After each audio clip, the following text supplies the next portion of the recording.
하나님의 말씀 우리 같이 한번 보겠습니다. 고린도전서 13장 4절에서 7절까지 말씀입니다.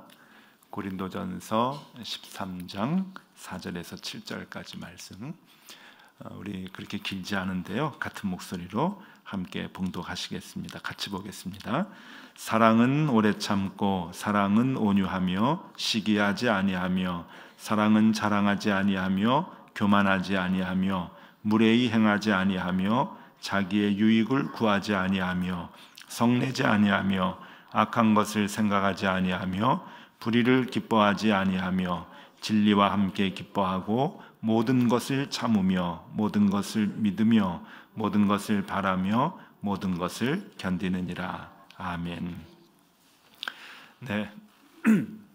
올 한 해 이제 사랑에 대해서 우리가 좀 배우고자 사랑을 주제로 해서 수요 예배 때마다 이제 생각해 보는 시간을 갖는데, 이건 뭐 이제 제가 제일 사랑을 못해서 제가 공부하려고 사랑을 다시 한번 이렇게 들여다보는 건데, 역시 힘드네요. 사랑의 15가지 요소 중에 우리 지난주에 사랑은 오래 참고, 혹시 기억나십니까? 마크로디메오. 그러니까 그냥 단순히 참는 게 아니라 분냄을 분노하는 그 마음을 멀리하는 것, 없애는 것이다 라는 이야기를 우리가 같이 성경을 통해서 배웠는데, 요건 조금 할만했습니다. 그래, 제 마음속에 아이고 분내는 거를 조금 멀리하자. 그래, 올 한 해 한번 화내는 거를 좀 아예 없애보자. 그렇게 이제 생각을 했는데 이게 잘 안 되죠. 이게 의지력 가지고 되는 게 아니고 이게 이제 은사이기 때문에 이게 잘 안 된다. 우리가 그까지 이제 지난 시간에 말씀을 이제 같이 나눴습니다. 근데 이제 두 번째, 사랑은 온유하며, 여기에서 그냥 탁 막혀버려요. 제가 설교 준비를 하면서 이건 아니다. 이거 잘못했다. 이게 타임머신이 있으면은 연초로 돌아가서 주제를 딴 거를 좀 잡을 텐데 이거 너무 잘못했구나 하는 생각이 좀 듭니다. 제 적나라한 모습이 막 드러나니까 이게 막 떨리고요, 두렵고 좀 그렇습니다. 설교자가 이렇게 힘들구나 하는 게 이제 다시금 이제 생각이 났는데, 좀 만만해 보여서 제 삶 속에 부족한 사랑을 조금 채우려고 시작을 했다가 아이고 이게 그냥 제 치부만 자꾸 드러나는 것 같아서 너무 좀 괴롭습니다. 자, 사랑은 온유하며, 오늘 이 온유하다고 하는 것을 우리가 같이 조금 이제 배우려고 하는데, 뭐 그냥 성경 공부다 생각하고 그 원리에 대해서 같이 좀 이렇게 보면 좋겠습니다. 여러분들도 이제 설교를 들으면서 이 참 오 목사님도 못하는 이 온유를 왜 우리한테 하라 그럴까, 이런 마음으로 듣지 마시고 그냥 성경 공부다 생각을 하시고 우리가 온유가 뭔가 하는 것을 오늘 이 시간에 좀 같이 살펴보면 좋겠습니다. 이 온유하다라고 하는 것은 그런 것 같아요. 그 사랑을 얘기하는데 오래 참고 온유하며, 이제 바울이 이게 제일 먼저 두 가지를 얘기를 했는데 이게 동전의 양면 같아요. 동전의 양면이라고 하는 것은 서로 반대되는 개념이다라고 하는 의미도 있지만 함께 간다라고 하는 것이잖아요. 뗄래야 뗄 수 없는 그러한 개념이 동전의 양면의 개념이다라고 얘기하는데, 사랑은 오래 참고 사랑은 온유하다. 그러니까 오래 참는 것과 온유하다라고 하는 것은 딱 붙어가지고 같이 가지 않으면은 안 되는 이제 그러한 개념입니다. 이 온유하다라고 하는 것을 우리는 단순히 온유라고 하는 단어로 번역을 해서 그냥 온순하다라고 하는 말로만 많이 이렇게 생각을 합니다. 온유하다, 온유해야 된다. 그러면 그 개념이 먼저 생각이 나는 거예요. 온순한 개념. 온유하다라고 하는 것은 이제 마태복음 5장의 8복 가운데 이제 온유가 나옵니다. 5장 5절에 보면은 온유한 자는 복이 있나니, 그렇죠? 땅을 기업으로 받는다. 그래서 이제 온유한 자가 우리가 이제 복을 받기 위한 필수 요소다라고 하는 것을 이제 알게 되는데, 여기에 온유하다라고 하는 단어와 오늘 사랑에서 사랑은 온유해야 한다라고 하는 단어는 다른 단어가 쓰여집니다. 여기 이 마태복음 5장 5절에 온유한 자라고 하는 것은 우리가 말 그대로 온순한 것을 얘기하는 거예요. 온순한 거. 프라에이스라고 하는 이제 그 헬라어 단어를 쓰는데 영어로 이제 미크라고 하는 단어를 씁니다. M-E-E-K. 이 미크라고 하는 것은 정말 온순하다라고 하는 뜻의 그 단어거든요. 그러니까 이제 조금 그 겸손하고 좀 온순하고 말도 없고 하는 이제 그러한 그 단어를 쓰는데, 오늘 이 그 사랑의 요소에서 그 온유하다라고 하는 이 말은 완전히 다른 단어를 씁니다. 그러니까 한국말로는 같은 이제 그 온유하다라고 하는 말로 이제 번역을 하지만 헬라어는 조금 섬세하거든요. 완전히 그 다른 단어를 쓰는데 기억을 해도 괜찮을 것 같습니다. 크레스토스라고 하는 단어를 씁니다. 크레스토스. 지난번에는 마크로디메오라고 하는 단어를 이제 설명해 드렸는데 오늘은 이 단어 기억하시면 좋을 것 같습니다. 크레스토스인데, 이 크레스토스라고 하는 이 단어는 어떤 개념인가 하면은요, 그 남에게 그 베푼다라고 하는 의미가 강합니다. 그러니까 그 남에게 베푸는데 뭘 베푸는가 하면은 친절을 베푸는 겁니다. 그러니까 적극적인 행동을 얘기하는 거예요. 남에게 친절을 베푸는 건데 이게 무슨 의미인가 하면은 남을 편안하게 해주는 겁니다. 그러니까 온유한 거는 그냥 조용한 게 아니고 온순한 게 아니고 남들을, 내 주변에 있는 사람들을 굉장히 편안하게 친절을 베풀어 주는 거예요. 그러니까 그들이 불안하지 않도록 편안하게 해주는 것을 이 크레스토스라고 이제 얘기를 하는데, 우리는 지금 그 헬라어를 쓰질 않습니다. 지금 그리스 말하고 언어하고 옛날에 신약이 써져 있던 이 헬라어하고도 많이 좀 다르거든요. 그래서 이 헬라어는 이제 죽은 언어라, 이제 성경에 써 있는 헬라어는 지금 사용하지 않는 사어다, 이제 이렇게 얘기를 하는데, 그래서 지금 그 우리가 이 뜻을 알기에는 참 쉽지는 않습니다. 그런데 옛날에 그 오리게네스라고 하는 그 신학자가 있어요. 그 신학계에서는 이 오리게네스라고 하는 이 사람을 그 최초의 신학자라고 얘기합니다. 그도 그럴 것이 활동했던 시기가 3세기예요. 이 사람이 1800이 아니죠. 185년. 1800이 하면 큰일 나죠. 185년에 태어나서 254년에 돌아가셨으니까 주로 이제 200년대 초기에 이제 활동을 했던, 그러니까 3세기에 활동하신 이제 분인데, 이분이 이제 성경에 있는 일들을 이제 하나하나 이제 해석을 했는데 신학계에서는 최초의 신학자다. 오리게네스 이제 이렇게 이제 이름이 불리는데, 이분이 사랑은 온유합니다라고 하는 이 온유라고 하는 바울의 이 편지에 대한 해석을 뭐라고 해주는가 하면은 모든 사람에 대해서 즐겁게 해주는 것, 이렇게 표현을 했어요.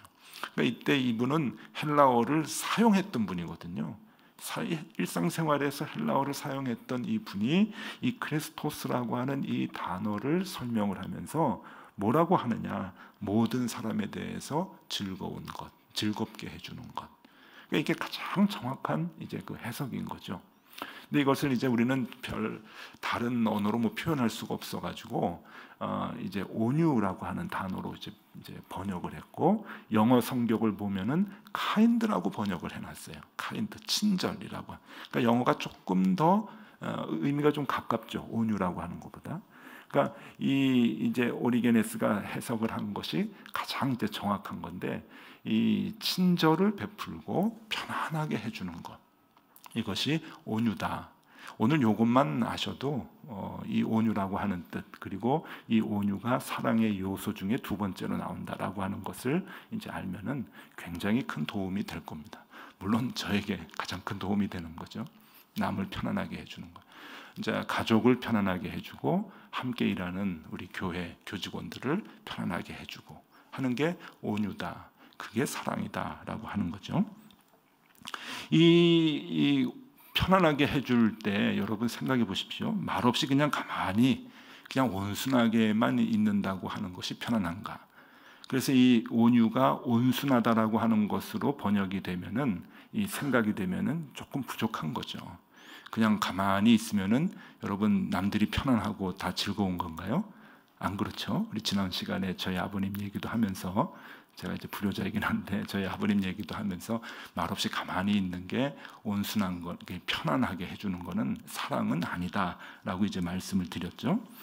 온순해 보이는 것이 좋은 것이냐 사랑이냐, 그것도 아닙니다. 이 온순해 보이고 말없이 가만히 있는 것이 오히려 버티는 것이거나 벼르는 것이 되면은 이건 차원이 좀 달라집니다.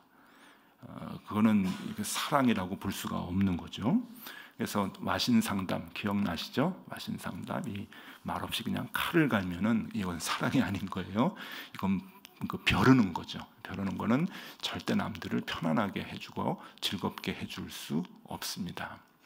그래서 중국의 삼국지나 옛날 역사들을 보면은 편안한 시기에 뭐를 하냐면은 성을 쌓아요. 편안한데 왜 성을 쌓을까요? 불안하기 때문에 그런 거예요. 상대방이 말없이 가만히 있고 온순해 보이지만 그때 성을 쌓는 거예요. 그게 이제 불안의 이제 그 마음을 그대로 이제 드러내는 거죠. 그러니까 가만히 있는다고 하는 것이 사랑이 아니다. 남을 즐겁게 해주고 편안하게 해주는 것은 아니다라고 하는 것이죠. 예전에 이제 유머집을 이제 고등학교 때인가요? 이제 유머집을 이렇게 봤는데 재밌는 얘기들이 많이 이렇게 웃기는 얘기들, 그런 거에서 이제 나온 얘기인데 그냥 가볍게 들으시면 좋겠습니다. 나중에 문제 삼지 마시고요. 저한테 세상에서 제일 행복한 사람이 어떤 사람인가 하면은 미국 사람 밑에서 일하는 사람. 그러니까 미국 사람들이 월급을 많이 주나 봐요. 그러니까 시비 걸지 말라 그랬죠. 의견이 다를 수 있으니까. 미국 사람 밑에서 일을 하고 영국 집에서 사는 거래요. 그러니까 영국 집이 돌로 튼튼하게 지었나 봐요. 영국 집에서 살고, 그다음에 중국 음식을 먹으면서, 중국 음식, 짬뽕 생각나시죠? 탕수육. 중국 음식 먹으면서 일본 아내와 사는 거래요. 일본 아내가 이렇게 좀 이렇게 좋은가 봐요. 아마 서양 사람들이 쓴 유머 같아요. 그러니까 동양 아내가 조금 서양 아내보다 좀 낫다, 뭐 그런 의미인 것 같은데, 반대로 제일 불행한 사람은 중국 사람 밑에서 일하고 일본 집에서 살면서 영국 음식을 먹고 미국 아내와 사는 거다. 이제 이게 유머집에 나올 만하죠. 나오는데 여기서 이제 눈여겨볼 게 일본 아내하고 살면 행복할까? 그냥 서양 사람들은 그렇게 생각할 수 있죠. 왜냐하면은 조금 말이 없고 온순하고 순종적이고라고 하는 것이 그냥 일반적인 서양 사람들이 생각하는 일본 여성의 이제 생각일 거예요. 근데 제가 일본에서 또 10년 살았잖아요. 보니까 안 그런 거예요. 여러분 황혼이혼이라는 거 아시죠? 일본에서 나온 말이에요. 이제는 학술 용어로 씁니다. 이게 남편이 이제 퇴직을 하면은, 그래서 퇴직금을 받으면 이혼을 하는 거예요. 아내가 이혼 소송을 하는 거죠. 왜냐하면은 그 전에는 목돈이 없으니까 법원에서 재산을 갈르라 그러면은 돈이 없는 거예요. 그러니까 남편이 퇴직금을 받았을 때 그 순간에 이제 이혼 소송을 내서 퇴직금 반을 이제 나누는 거죠. 그때까지 참는 거예요. 일본 아내들이 뭐 다 그런 건 아니지만 그 말이 나올 정도로 조용히 참아요. 이제 칼을 가는 거죠. 그러다가 이제 이혼 소송을 하는데 비슷한 말이 있어요. 나리타 이혼이라는 말이 있어요. 나리타 리콘, 그래가지고 나리타 이혼이라는 말이 있는데, 이 말은요 1980년대에 나온 신조어라 그래요. 일본도 뭐 자꾸 말이 이렇게 새로 만들어지고 그러니까. 근데 1980년대에 처음에 만들어질 때 이게 무슨 의미인가 하면은, 젊은 사람들이 결혼을 해서 나리타 공항에서 이제 비행기를 타고 신혼여행을 갑니다. 그리고 신혼여행 가가지고 신혼여행지에서 싸워요. 그리고 다시 돌아와서는 나리타 공항에서 이혼 소송을 한다는 거예요. 그러니까 젊은 사람들이 그렇게 빨리 결혼했다가 이혼을 한다, 이제 그런 의미로 나리타 리콘이라고 하는 이 말이 신조어로 이제 나왔는데, 이게 1990년대로 넘어가면서 말의 의미가 바뀝니다. 뭐라고 바뀌냐면은, 이제 중년의 부부가, 나이가 많이 드신 중년의 부부가 자녀들을 다 결혼을 시키고 막내까지 결혼을 시키는 거예요. 막내를 결혼시키고 이제 신혼여행 갈 때 나리타 공항에서 이제 빠이빠이 하는 거죠. 아이들이 비행기 타고 싹 이제 신혼여행지 가는 거를 보고서는 이제 아이들이 출발을 하면 거기서 이제 이혼 소송을 한다는 거예요. 그래서 황혼 이혼의 개념으로 나리타 이혼이라고 하는 말이 나중에 바뀌게 됩니다. 그래서 지금 이 두 가지 개념으로 같이 쓰이고 학술적인 용어에도 이게 나와요. 쓰일 정도로 그렇게 보편화되는 거죠. 그러니까 말없이 그냥 조용하고 순종적이고 온순하다라고 하는 것이 사랑인가? 그게 남들을 편안하게 해주는 것인가? 꼭 그런 거는 아니에요. 이게 버티는 거나 벼르는 것이 된다고 한다면은 그게 아무런 의미가 없는 거죠. 그러니까 이 크레스토스라고 하는 이 말이 남들을 편안하게 해주고 친절하게 해주고 그것을 이제 베푸는 것인데 그것을 이게 버티는 것이고 벼르는 것이 될 때는 아무런 의미가 없는 거죠. 남들은 오히려 불안하게 되는 거고 평화이지만 성을 쌓는 그런 그 마음을 갖고 성을 쌓게 되는 것이죠. 그렇기 때문에 여러분 남들을 편안하게 해주기 위해서 가장 중요한 요소가 하나 있습니다. 굉장히 중요한 건데 이거를 배워야 우리가 온유한 것을 실천할 수가 있게 되는 건데 남들을 편안하게 해주기 위해서 가장 중요한 요소가 뭘 것 같아요? 미소? 서비스? 봉사? 아니에요. 가장 중요한 게 뭔가 하면은 똑같아지는 거예요. 상대방하고 신분이 같아지는 거죠. 그리고 낮아지는 거예요. 이게 이제 같은 그 레벨이 되지 않으면 남들을 편안하게 해줄 수가 없는 거죠. 예를 들어서 여러분 이렇게 생각해 보십시오. 이제 학교에서 이제 우리도 지금 이제 학교 덕소고등학교에 있는데 이 학교에는 조금 어디에나 노는 애들이 있어요. 이 노는 애들은 뭐 애들마다 조금 다르겠지만 그래도 공부에 취미가 좀 없는 애들이죠. 저희 학교 다닐 때도 그랬어요. 맨날 이제 바닥을 기는 아이들이 성적으로 보면 바닥을 기는 애들이 조금 이제 놀기도 하고 이제 그러는데 이런 이제 애들 이제 그룹에 전교 1등, 2등 하는 애들이 들어가서 같이 놀자고 그러면은 애들이 불편해합니다.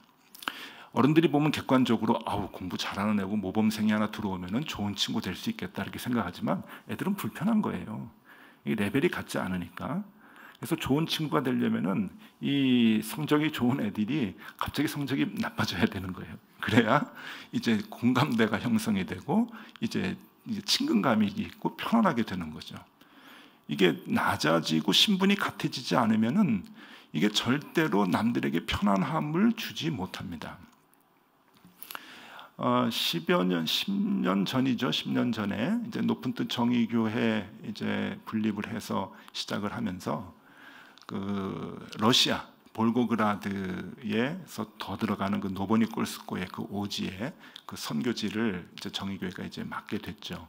그래서 해마다 우리 이제 교인들 데리고 단기 선교 가고 이제 그랬습니다.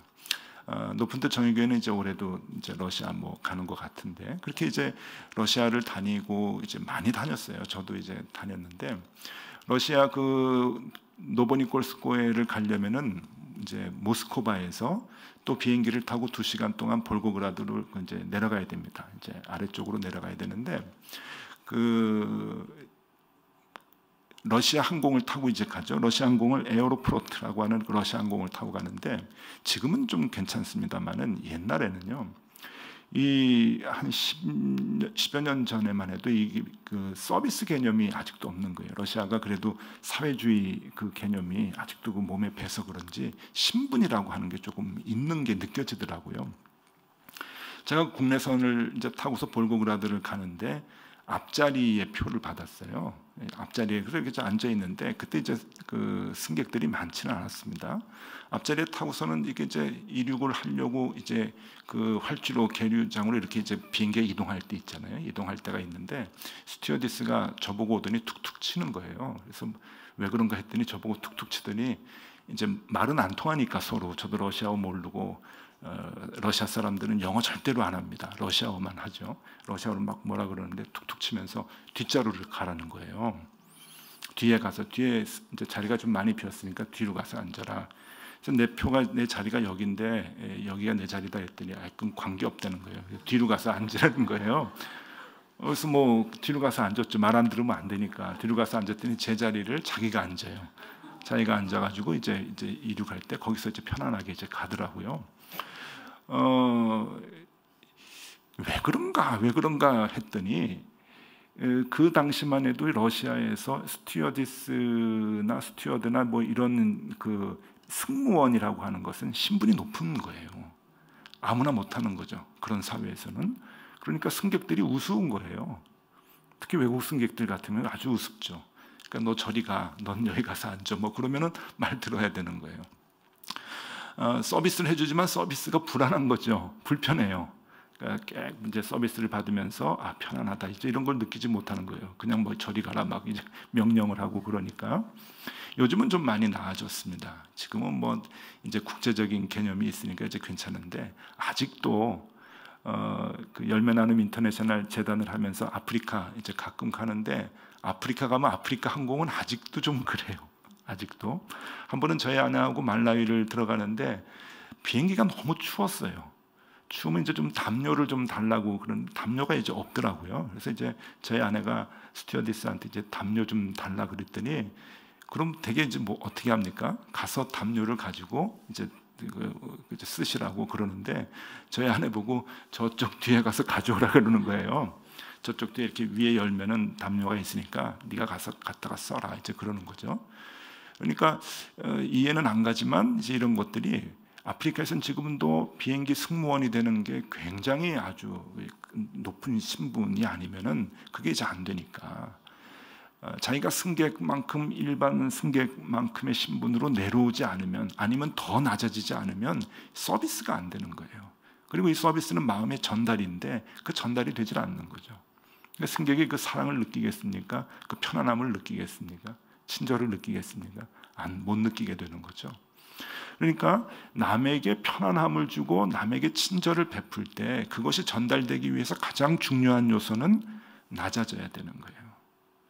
낮아지고 그 사람과 같은 신분이 되거나 그 사람보다 더 낮아지지 않으면 우리가 베푸는 친절과 우리가 베푸는 사랑이 전달이 온전하게 되질 않는 거죠. 우리가 왜 우리의 자녀들을 사랑을 하는데 우리가 왜 우리의 젊은이들을 사랑을 하는데 친절을 베푸는데 왜 그것이 전달이 안 되느냐 하면은 여러분 그 아이들 같은 마음이 되질 않기 때문에 그러는 거예요. 친절을 베풀어 준다고 생각을 하면 내가 베풀고 내가 위에 사람이지만 내가 좀 많이 갖고 있지만 좀 불쌍해서 좀 베푼다라고 하는 그 마음을 가지고 친절을 베풀기 시작을 하면은 절대로 그 친절은 전달이 되질 않습니다. 내가 그 상대하고 그 대상하고 똑같은 신분과 똑같은 마음이 되지 않으면 그리고 더 낮아지지 않으면 절대로 전달이 되지 않는 거예요. 이제 제가 일본에 처음 가가지고 우리 아이를 이제 학교를 보내야 되는데 학교 보내는 게 조금 좀 마음에 좀 걸리는 부분이 있었어요. 집 앞에 학교가 2개가 있었거든요. 저희가 살던 집 앞에 하나는 조선 학교가 있었고 조총련 학교가 있었고 하나는 일본 학교가 있었는데 조총련 학교 보낼 수는 없잖아요. 조총련 학교 보내면은 거기 뭐 이제 김일성 사진도 있고 김정일 사진도 이렇게 막 달려 있고 그러는데 또 이제 한복 저고리 입고 이렇게 다니고 그러는데 보내기가 좀 어렵더라고요. 뭐 어떻게 그런 데 보낼 수 있겠나 생각을 하지만 보내는 사람들이 가끔 있습니다. 왜냐하면 거기 보내면 한국말이라도 배워주니까 이제 보내는데 거기 보내기는 좀 어렵겠더라고요. 또 일본 학교가 있는데 공립학교였어요. 근데 여기에는 법으로는 금지가 돼 있지만은 그래도 신사참배를 시켜요. 이게 이제 들어오고 나가고 할 때 이렇게 신사참배 신사에 이렇게 합장을 하는 이제 그런 것들을 이제 시키는데 이게 또 이제 목사가 우리 아이한테 또 이제 그런 거 하면서 학교 다니게 할 수는 없어가지고 미션 스쿨을 이제 보내야 되겠다. 조금 멀리 있는 학교지만 미션 스쿨을 좀 보내야 되겠다. 해가지고 좀 수소문을 했더니 좋은 학교를 이제 주변 사람들이 이제 알려주더라고요. 그래서 전철을 타고 이제 몇 정거장 가면은 이제 있는 학교인데 그 학교를 보내려면 뭐 시험도 보고 뭐 그래야 돼요. 사립학교였기 때문에. 그래서 교장 선생님을 찾아갔죠. 저하고 저희 아내하고 이제 찾아가서 나 선교사로 왔는데 이 미션 스쿨 우리 아이 좀 들여보내달라. 시험 보면은 뭐 잘 되지는 않겠죠, 그죠? 애가 어떻게 뭐 시험을 봅니까? 일본어로 뭐 시험 보는 것도 쉽지 않고 일본 말도 좀 현찮은데, 그래서 이제 교장 선생님 찾아가가지고 이제 얘기를 하는데, 교장 선생님 방에서 이제 앉아가지고 이제 면담을 하는 거예요. 근데 교장 선생님이 참 이렇게 해맑어요. 애들 같더라고요. 근데 깜짝 놀란 게 거기서 면담을 하고 있는데 애 하나가 문을 확 열고서 그냥 확 뛰어 들어오는 거예요. 아이 하나가 한 2학년이나 3학년 됐을까요? 확 오더니 교장 선생님 그 집무 테이블 밑에 가서 딱 들어가 있는 거예요. 그 의자 앉아가지고 발 넣는 데 있잖아요. 그 안에 이렇게 들어가 있는 거예요. 이게 무슨 시츄에이션인가? 이게 상상이 안 가는 일이 지금 벌어지는데, 조금 있다가 또 하나가 그냥 확 들어오는 거예요. 그러면서 누구 봤냐고. 좀 전에 들어온 애 이름 같아요. 누구 봤냐고 교장 선생님한테 얘기하는 거예요. 교장 선생님 누구 봤어요? 그러는 거예요. 그래서 교장 선생님이 나 면담 중이다. 이제 거짓말은 못하니까 나 손님하고 면담 중이다. 그러니까 하이. 그러고서 이제 애가 이제 가는데 그 다음에 이제 애가 나오는 거예요. 숨바꼭질 하는 거예요. 숨바꼭질. 그 쉬는 시간 잠깐 10분 동안 애들이 숨바꼭질 하는데 교장 선생님 그 방에 들어와 가지고 교장 선생님 그 책상 밑으로 들어가서 숨는 거예요.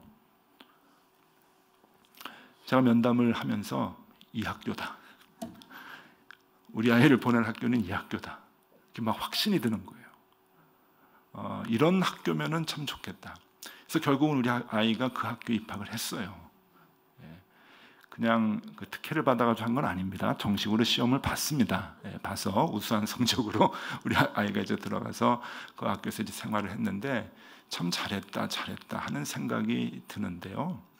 나중에 알고 보니까 그 교장 선생님이 선생님들 가운데서도 호불호가 있는 거예요. 어떤 선생님은 참 존경을 하지만 어떤 선생님은 거도못해요 뭐 그러는 거예요. 이제 애라는 거예요. 애. 이게 선생님이 아니고 애라는 거예요. 근데 거기서 저는 정말 귀한 걸 깨달았거든요. 이 교장 선생님이 교장 선생님의 신분이 아니라 아이가 되니까, 아이들하고 같은 눈높이가 되니까 애들이 들어와 가지고 숨바꼭질을 거기서 하는 거예요. 그러니까 좀 권위적인 선생님은 싫어하는 거죠. 그런 선생님을. 그런데 학부모 입장에서 또 제가 목사 입장에서 이렇게 보니까 너무너무 좋은 거예요. 왜냐하면 아이들이 그 교장 선생님을 얼마나 좋아하는지 몰라요. 그 교장 선생님 퇴임을 할 때 아이들이 다 눈물바다가 됐다는 거 아니에요?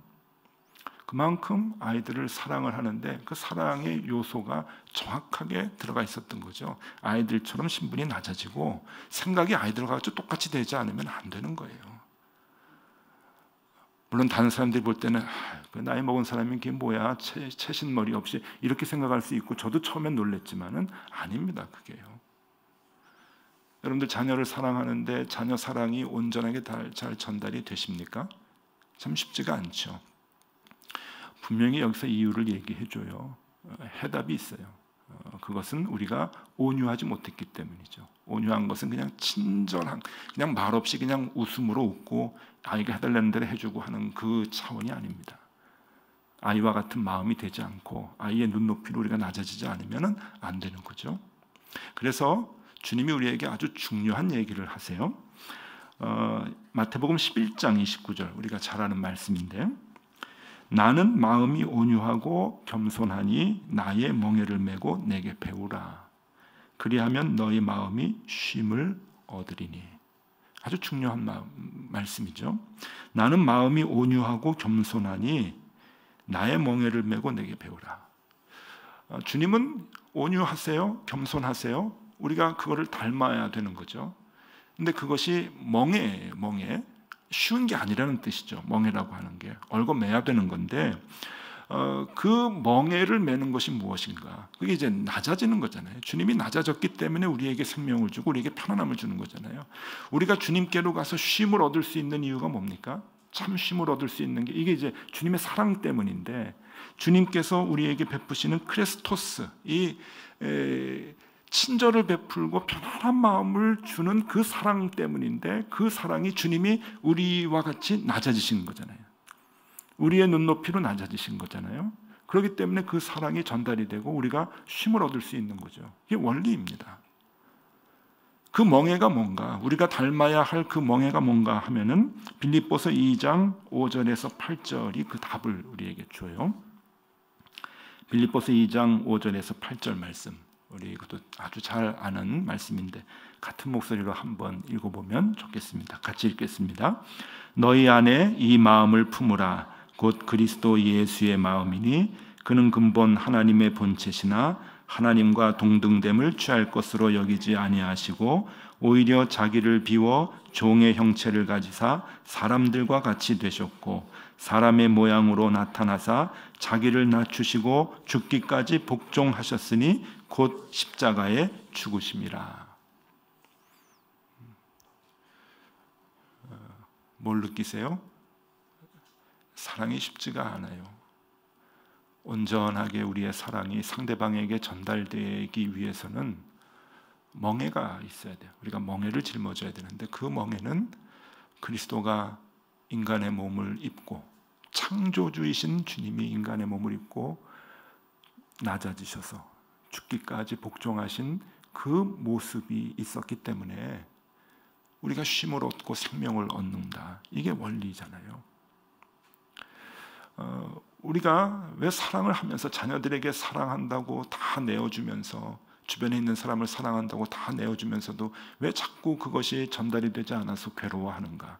원인이 다 여기에 있잖아요. 성경이 다 그것을 얘기해 줘요. 정말 우리가 눈높이를 낮췄느냐? 정말 신분 자체를 우리가 상대방의 높이와 맞추게 낮췄느냐? 그것이 안 되면요, 여러분, 내가 좀 많이 갖고 있으니까 좀 베풀어 줄게. 내가 좀 높지만 좀 해줄게. 까짓 거 내가 좀 도와준다. 이러한 마음이 있으면은 절대 그것은 친절이 아닙니다. 절대 사랑이 아니죠. 그래서 크레스토스, 굉장히 그 중요한 개념인데 사랑의 대상만큼 낮아져야 된다라고 하는 겁니다. 그래서 남을 편안하게 해주는 것, 이것이 가장 중요한 사랑의 요소다라고 하는 것을 오늘 우리에게 말씀해주고 있습니다. 우리 사순절 보내잖아요. 사순절이 뭡니까? 우리 주님께서 그 사랑을 실천하신 기간 아니에요. 죽기까지 낮아지셔서 십자가를 지시고 그래서 우리에게 쉼을 주시고 평안을 주시는 이 기간인데 우리가 그렇게 주님을 닮아서 우리도 그 사랑을 남들에게 베풀면 참 좋겠습니다. 여러분, 너무 많은 거를 한꺼번에 바꾸려고 하지 마세요. 그냥 오늘 이 말씀이, 저도 그렇고 이제 말씀에 도전을 받는데 그냥 이제 집에 가셔서 여러분 자녀들 있잖아요. 자녀들을 사랑하는데 한번 눈높이를 좀 맞춰보세요. 내 눈높이를 가지고 사랑하는 것은 애들이 불안해합니다. 애들 사랑할 것 같지만 절대 그렇지 않거든요. 그냥 애가 초등학생이면 초등학생 마인드를 가지고 그냥 낮아지세요. 그러지 않으면 애들이 편안하지 않아요. 아이들이 중학교, 고등학교 아이들입니까? 질풍노도의 시기죠. 괴롭습니다. 저희도 사춘기 아이들 다 보냈는데 이제 와서 이 말씀을 보니까 후회스러운 게 너무 많네요. 아이들 눈높이가 되지 못했거든요. 그냥 부모의 나이에서, 부모의 신분에서, 부모의 입장에서 사랑을 주려고 했더니 실패하는 거예요. 중고등학교 아이의 마음이 돼야 되는 거죠. 그 아이들의 마음, 그 아이들의 또래로 가야 이게 사랑이 전달이 되고 아이들이 편안해지는 거죠. 우리가 그 마음을 실천했으면 좋겠습니다. 한꺼번에 모든 것 다 바뀌기는 어렵거든요. 그러니까 우리의 가족, 남편, 아내 그 마음이 되는 거죠. 그래서 같은 눈높이로 이 크레스토스 친절을 베풀고 편안하게 해주고 즐겁게 해주는 그 마음, 절대 불안해하지 않도록 그렇게 해주는 그 마음이 우리에게 필요한데 그것을 우리가 실천해 봤으면 좋겠습니다.